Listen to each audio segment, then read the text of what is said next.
안녕하십니까? 하나님은 만유원력의 본체로 계시고 그 만유원력을 피조만물에게 허락하셨음을 우리는 알았습니다. 지극히 적은 것으로부터 큰 것, 땅속에 있는 미물로부터 고차적인 인간에 이르기까지 급수와 차원은 각양각색일지라도 우주는 만유원력의 바탕을 두고 하나로 조화를 이룹니다.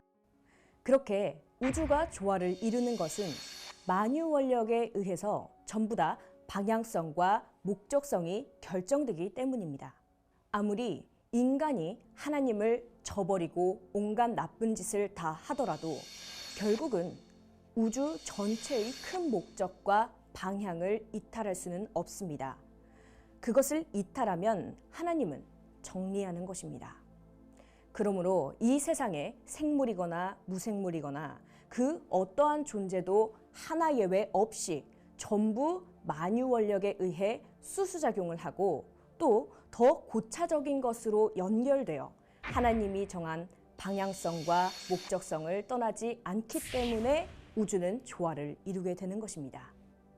이런 과정을 하나님께서는 우주의 근본 본체, 정으로 계셔서 결과세계를 주체와 대상의 실체적인 것으로 분립을 하고 그런 다음 이 주체와 대상이 만유원력을 동기로 하여 수수작용을 하면 두 개체와 성품이 합한 합성체를 이루게 되어서 발전하게 됩니다.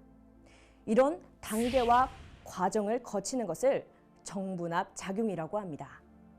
이것은 하나님의 창조의 단계요, 모든 피조물의 힘의 전개 법칙이요, 존재 법칙입니다. 정, 분립, 합성이라는 단계를 거쳐서 모든 것이 각양각색으로 나름의 활동을 하게 됩니다. 우리 마음과 몸은 하나님의 분립체인데 마음, 몸이 하나 되면 인격을 이루고 그 인격은 또 다른 인격과 수수작용을 해서 또 발전하게 됩니다. 모두 정분합, 정분합, 정분합 이렇게 발전하게 됩니다. 이 단계와 과정이 하나님의 창조 질서인 동시에 우주 만상의 존재 질서의 기본이 됩니다. 이것을 우리는 정분합 작용이라고 하는 것입니다. 정분합 작용을 이루면 결과적으로 어떻게 되느냐 하면 3대상 목적을 이루게 됩니다. 하나님을 주체로 생각한다면 분립된 주체와 하나님이 수수작용을 합니다. 또 대상과 하나님이 수수작용을 합니다. 그 다음 합성체와 하나님이 수수작용을 합니다. 하나님 앞에 대상이 하나, 둘, 셋이 됩니다. 또 분립된 주체가 주체 입장에서 하나님과 수수작용, 대상과 수수작용, 합성체와 수수작용. 그러니까 대상이 하나, 둘, 셋이 됩니다.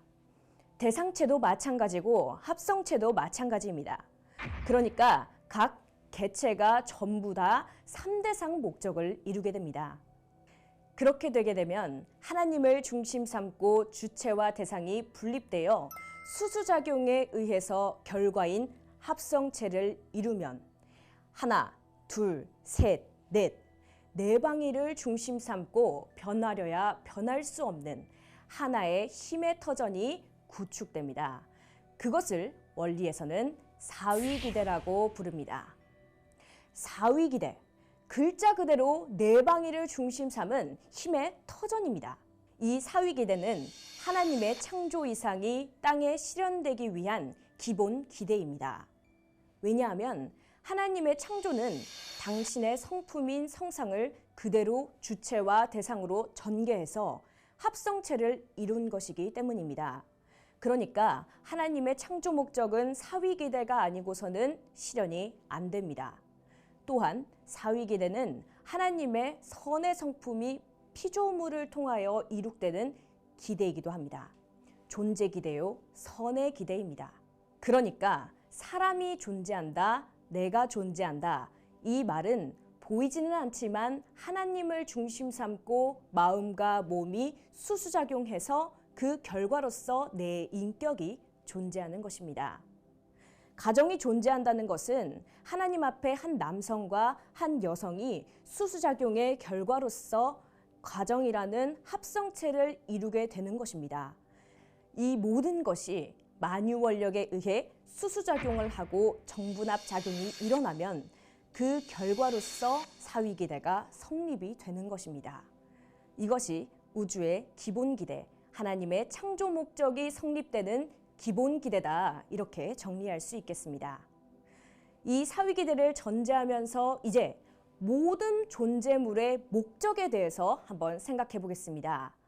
우리 가정연합 원리에서는 이 부분을 존재 목적이라고 하지 않고 창조 목적이라는 제목으로 설명을 합니다. 그 이유는 이 세상에 어떤 존재물이든지 목적 없는 것이 없습니다. 펜은 글을 쓰는 것이 목적이고 전등은 불을 밝히는 것이 목적이며 시계는 시간을 알려주는 것이 목적입니다. 모든 것이 존재의 목적을 가지고 있습니다.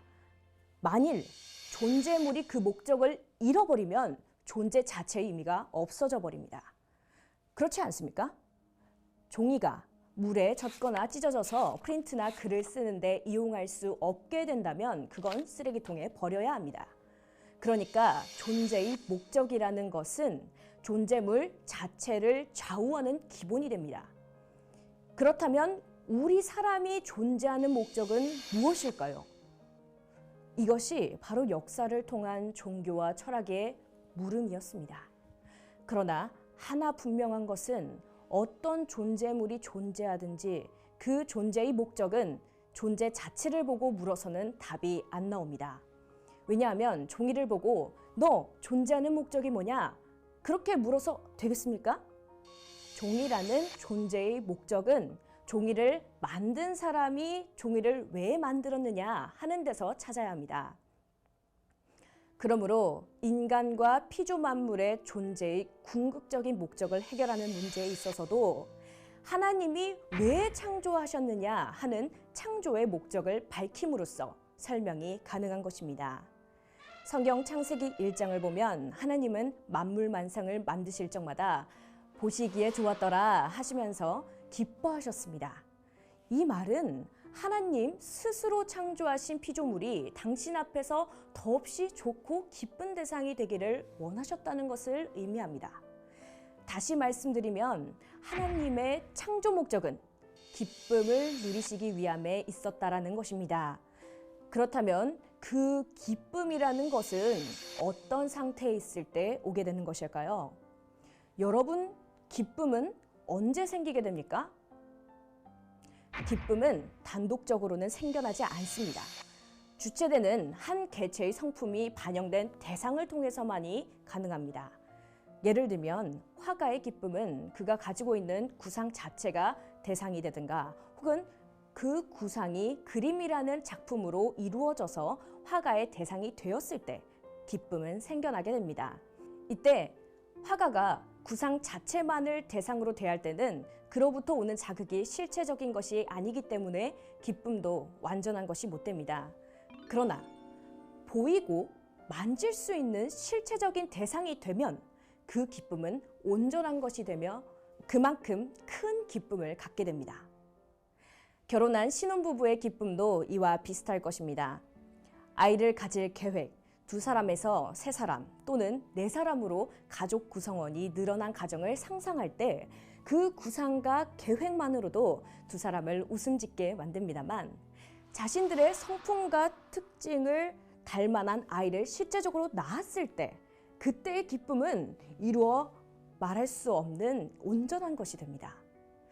이런 내용들을 전제로 해서 하나님의 창조를 생각해 보면 하나님은 창조주고 절대자시니까 무엇인들 못하시겠는가 라고 생각할 수 있습니다.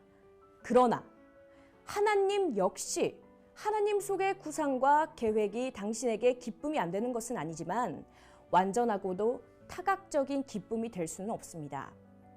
하나님의 성상과 성품이 인간과 만물로 전개돼서 나타난 실체 피조 세계를 보시고 그로 말미암아 타각적으로 돌려받을 때 비로소 온전한 기쁨을 누리시게 되는 것입니다.